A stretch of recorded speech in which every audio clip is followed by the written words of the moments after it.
Good evening, Facebook. Didn't think we'd be meeting like this at this hour on a Sunday night, but the nuclear bomb just dropped. Not that it really shocked anyone.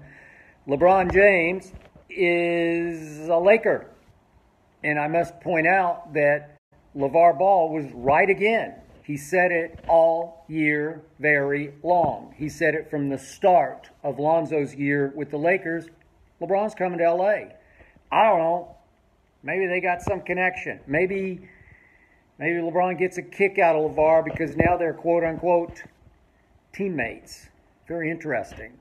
Before I unleash all of my deeper feelings about LeBron as a Laker, quick cameo while everybody's joining in from our daughter Hazel, the daughter of Ernestine and I, the Maltese Falcon. She's not really a falcon. She's just a Hazel. Hi, Hazel. Thank you. Gotta get my nose clean before I go on Facebook. Thank you. Thank you. You're a good girl. Say hi to Facebook. Look. Say hi to Facebook. Say hi to LeBron. He's our neighbor here in L.A. Thank you. Say hi to LeBron. She got her hair cut. She looks pretty good, right? Hi. Nobody knows it, but she's going to get trained by Cesar Millan, right? Mm-hmm. Is that breaking news? Can we say that? She is going to get trained by Cesar Millan. We're going to be subjects of Cesar Millan because Hazel, she gives her mom a hard time. Not her dad, just her mom. Thank you, Mom. Thank you, Ernestine. Thank you, LeBron, for this news tonight. We are back on Undisputed tomorrow. Got to shut my door. After a forced week off, we got bumped by World Cup. Not that I don't love the World Cup, but I love my show more than I love the World Cup. Sorry, soccer. But we were bumped for a week, but we're back tomorrow. Fox Sports 1, 9:30 Eastern on Fox Sports 1. Undisputed, Shannon Sharp versus me. Shannon Sharp, he is a big LeBron fan, and I'm going to be very interested to see how Shannon likes LeBron being his neighbor. We're right here, I'm about a mile from the Fox Studios where we do Undisputed, which is down on Pico and Avenue of the Stars, west side of Los Angeles. And all you have to do is go, a couple of miles under the 405. In fact, I play golf occasionally at Brentwood Country Club, which is just a couple of blocks from one of LeBron's houses, which is just a couple of blocks from the other house. So I guess all the stories about Bronny, LeBron's oldest son, going to Sierra Canyon High School next year. Wait, is he 8th or 9th? I think you can go there the whole way. But whatever. But it looks like all that was true. Remember when Gary Payton spilled the beans on that one? Oh, Bronny's going to be at Sierra Canyon. Along with Kenyon Martin's kid and Scottie Pippen's kid. I can't remember all the kids that are out there, but I guess all that was true. So, what do I think about LeBron James going to the Lakers? I am not surprised. I've said on Undisputed many times, I always just felt like LeBron was born to be a Laker. Who was LeBron's ultimate role model in basketball? Who was the player to whom LeBron was most compared? He's the next, not Michael Jordan, Magic Johnson. I always said, just stop it with the Michael Jordan comparisons because they're wrong. LeBron shouldn't be in the same sentence, the same breath, same universe with Michael Jeffrey Jordan, because one guy's the mentally toughest competitor in the history of sports, and the other guy, LeBron James, can occasionally be the mentally weakest competitor among superstars in the history of sports, as we saw at the end of Game 1 of the recent finals. By the way, LeBron's team got swept if you've swept that under your carpet. And at the end of Game 1, I thought Cleveland had Golden State on the ropes, and then LeBron just lost it, threw a tantrum on the bench, melted down. That's LeBron. But is he a wildly gifted offensive basketball player who now plays no defense? Yes. Did he ultimately belong finishing his career as a Laker? Yes, he did. I'm looking at an image of LeBron on television. I think I'm on NBA TV in a Laker jersey. He just looks good. He looks good. He needs to be Magic's protege. He needs to finish it off with Magic Johnson. I like that. Obviously, a lot of people thought it was going to be with either or Kawhi Leonard or Paul George. Was I shocked that Paul George stayed in Oklahoma City and announced at a big but a summer bash, hype fest hosted by Russell Westbrook in my hometown of Oklahoma City, actually out at Lake Arcadia, which is just on the outskirts of Oklahoma City. Was I surprised that they announced last night that Paul George is going to stay in Oklahoma City and commit for 3 more years? I was not, because Paul George is too smart to join LeBron James in Lakerland. Even though Paul George is from Los Angeles, from the area, even though Russell Westbrook is from the area of Los Angeles, he's right down the highway, down the 405 from LAX, from the airport. I believe it was Hawthorne. Even though those two have LA roots, Paul George would be the first to tell you he didn't want to be LeBron's help. He didn't want to have to ride shotgun with LeBron in Los Angeles because it's just too hard. The media is mostly pro LeBron James. They're blinded by LeBron James. They are quick to protect and defend LeBron James. And so they're just equally quick to condemn LeBron's lack of help. So Paul George, who will have some bad games occasionally, as he did against Utah in Oklahoma City's first-round exit, he wanted no part of that. He knows he would be the scapegoat. He would take the brunt of the criticism. Every time he had an off night, it'd be, well, Paul George's fault, or as I call him, George Paul, because he occasionally turns into George Paul. He couldn't beat LeBron head-to-head because he's a poor man's LeBron, and there's no way he could survive in Lakerland on that stage, Staples stage, the Magic Johnson, Kareem Abdul-Jabbar, Shaquille O'Neal, Kobe Bryant stage. He couldn't survive it riding shotgun for LeBron James because every other night he would be condemned for, see, LeBron still doesn't have enough help. Paul or George, whichever way you want to turn his name around. So, who does that leave to come to LA? I'm going to be surprised if the team I root for, by the way, I root for this team. I'm wearing it tonight in honor of LeBron James because he's a huge Cowboy fan, which just drives Shannon Sharp crazy. And you can see us tomorrow launching into this debate style at 9:30 Eastern on Fox Sports 1, 9:30 to noon Eastern. We are back in business tomorrow on Undisputed. But the point is, where does that leave LeBron? What if the Lakers can't make that deal for Kawhi Leonard? And I'm done with Kawhi. As a Spurs fan, look, I would love to see that. I would love to see that. I would love to see LeBron partner up with a guy who quit on the classiest organization in sports. The most conservative patient medical training staff in sports cleared Kawhi Leonard to play midway through the year, and he flat out quit on him with nothing more than a thigh bruise. Is that the guy you want to bet on? Want to bet a max contract on that guy, LeBron? Good. Be my guest.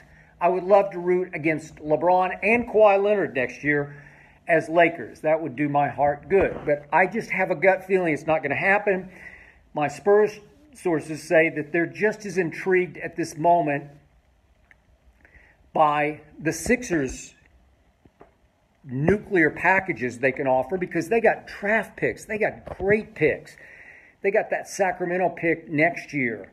And they got a bunch of players too. And obviously Philly got left at the altar by LeBron. What was that about today? There was a story from ESPN that the sort of Philly, the Sixers contingent, management contingent, coaching contingent, had flown all the way to LA to meet with LeBron. Well, obviously he'd already decided to sign with the Lakers. It had been widely reported for weeks that that's where he was heading. He was the Lakers were the Vegas betting favorite. So why would he even entertain Philly's request? Why would he allow them to fly all the way across the country to meet with him, if in fact the report is true, when he's already done it? It's a done deal, and Clutch Sports, his company, announced it just about, about an hour ago. So why would you do that to Philly? That's just dirty pool, low blow. And Philly goes from, oh, we could get LeBron and Kawhi next year to go along with our two nuclear weapons, young nuclear weapons, obviously, and Embiid and Ben Simmons. And now they're back to the drawing board. But would they like Kawhi? Because Brett Brown has coached Kawhi in his past as an assistant under Popovich in San Antonio and has some connection. I don't know how well he knows him exactly.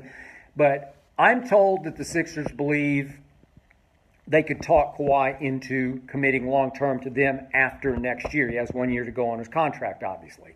Would Boston get back in the Derby for Kawhi? I don't know. But now it brings us to the big guys. Lakers still have slots, another slot open. LeBron obviously took the max. This is his set for life deal. He's going nowhere. He's going to finish in L.A., I'm pretty sure. I don't know. Can he do what Tom Brady's doing? I don't think he belongs in the same breath with Tom Brady and play into his mid-40s. I don't know, but I doubt it very seriously. It just sounds like this is it. This is the end of LeBron. He's going to finish it out in La La Land as a Laker. He's got the houses, kids would be in school. Maybe he wants Bronny to play with him at some point on the Lakers. Just feels like that to me. But who could help LeBron immediately? Well, you got the two big guys on the market. You got DeMarcus Cousins. I do not call him Boogie. I've met Boogie and I know Boogie, but I don't call him Boogie. I call him DeMarcus because it just irritates me. People call him Boogie like they know him or they're buddies with him. I don't even like the nickname. He is DeMarcus Cousins to me. That's what I call him on TV. And I think he would be a great fit for LeBron if, in fact, he wants to leave his fellow Kentucky product, Anthony Davis, in New Orleans. I thought they were pretty good together. You can make a case that Anthony rose and shone after DeMarcus went down. And obviously, DeMarcus still has injury risk with his Achilles tendon because you never, ever know how that's going to bounce back. But I do think he'd be a good fit with LeBron. I do. I think he would look up to LeBron. I think he would stay in line a little bit more for LeBron. I think LeBron would enjoy feeding him in the post, getting him free on pick and rolls for dunks or shots. Obviously, DeMarcus can step back and shoot threes occasionally, shoot mid-range occasionally. He's pretty good at it. I think he's a great young player. He still hasn't figured it all out yet. Is he volatile? Would LeBron calm that part of him down? I think so. I think it'd be a great fit. And by the way, Clint Capella's still out there. Clint Capella is a horse, man. He is just a horse. He is just a workhorse. He's got thoroughbred in him, but he also has workhorse in him. He really grew on me last year. First, I wasn't sure going back a year, 2 years, because my Spurs just devastated them a year ago. Wasn't sure he knew how to play, but he's just figuring it out.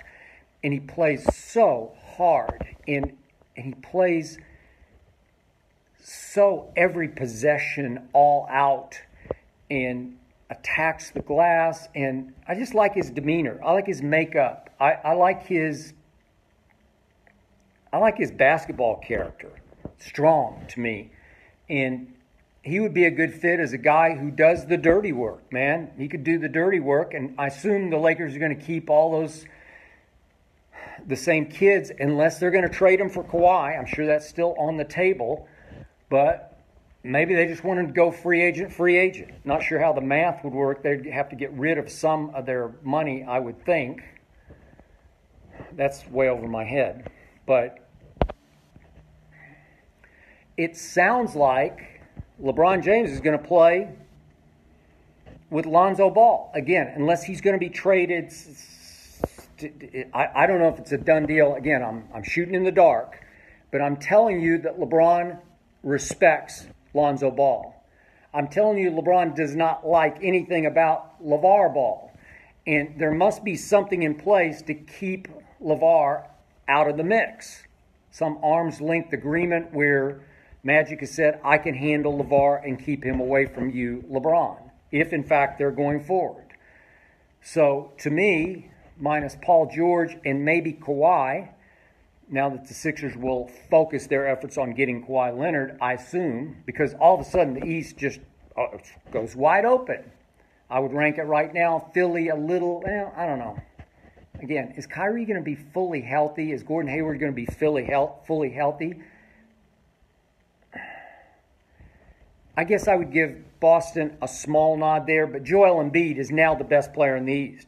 And I'm big on basketball. One man rules. One man in 5-on-5 basketball can change the world and change your life.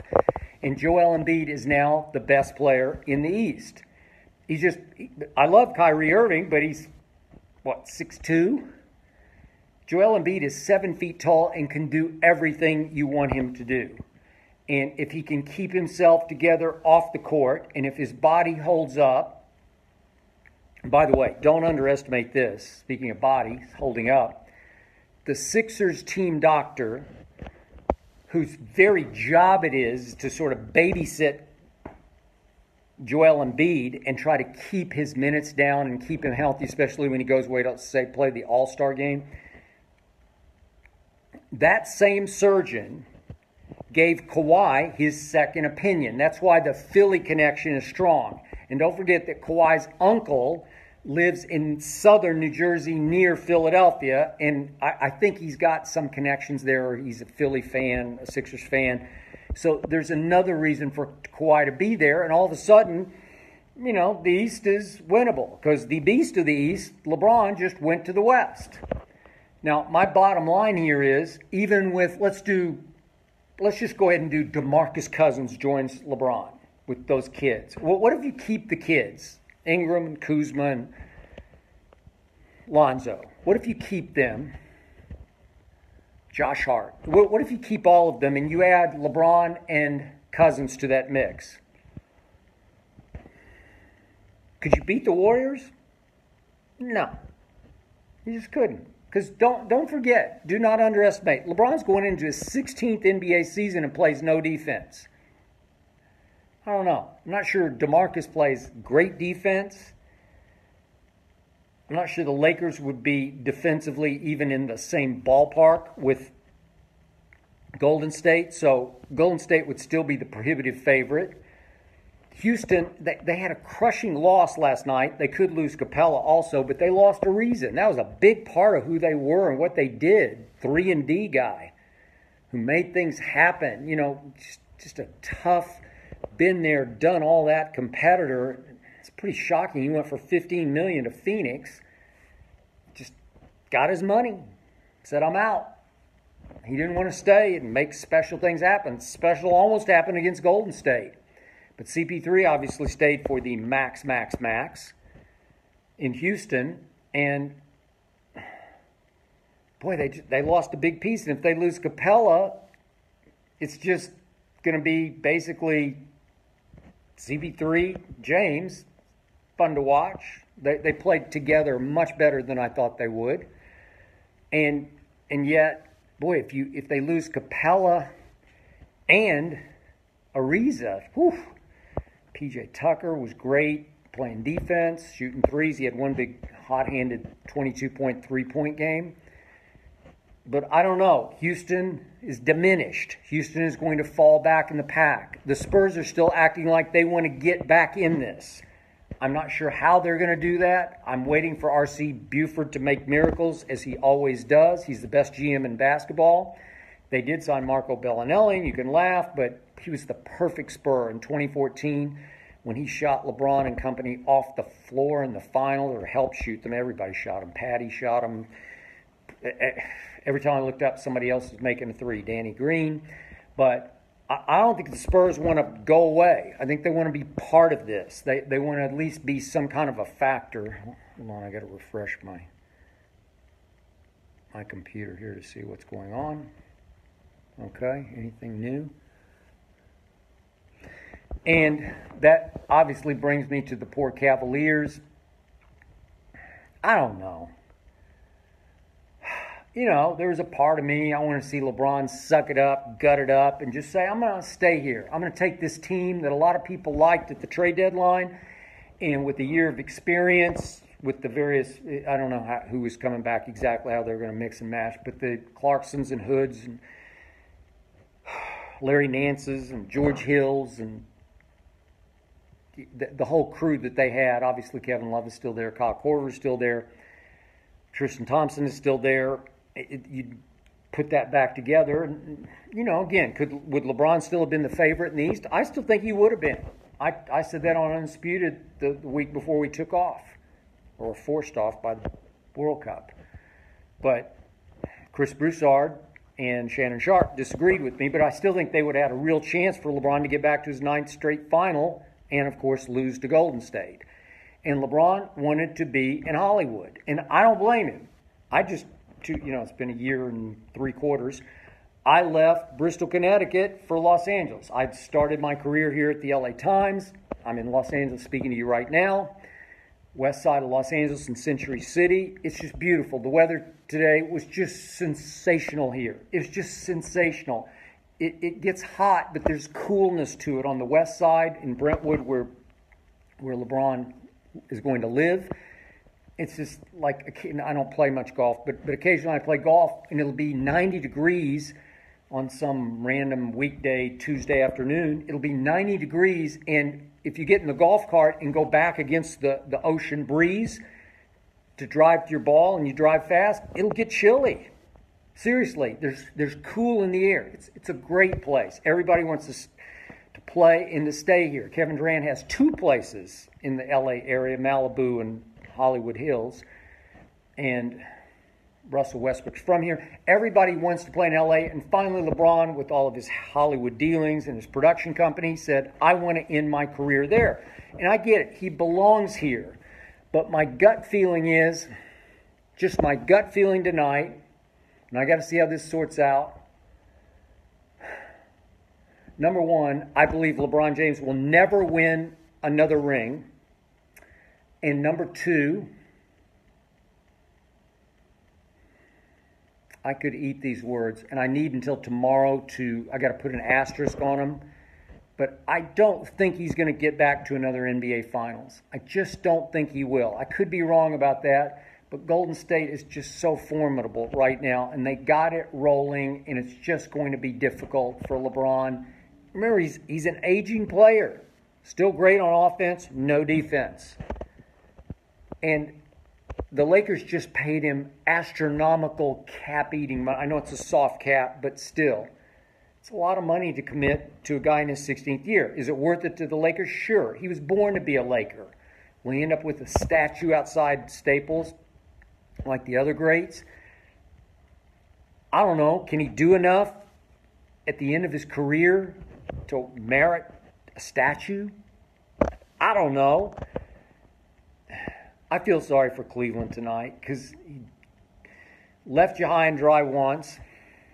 Then he left Dwayne Wade high and dry and came back.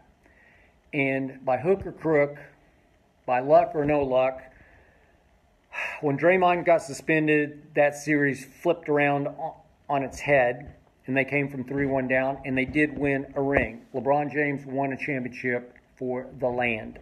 Can't take that away. Give you that. But then he left you high and dry one more time when it would have been the feel-good story of the year if LeBron had just said, I'm going to stay in the East. It's getting a little better in Boston, and it's getting a lot better in Philly, and it's starting to get better in Milwaukee. But LeBron's just going to ride out his career. That would be a feel-good story if he just said, I'm going to stay home and finish at home. But the lure of La La Land of Hollywood, it's just too much. And I'm not going to be a hypocrite tonight because it drew me in, sucked me all the way across the country. I love it here. My wife Ernestine, native New Yorker, she comes and goes. She loved the weather today. She usually comes in and says, boy, it's a beautiful day.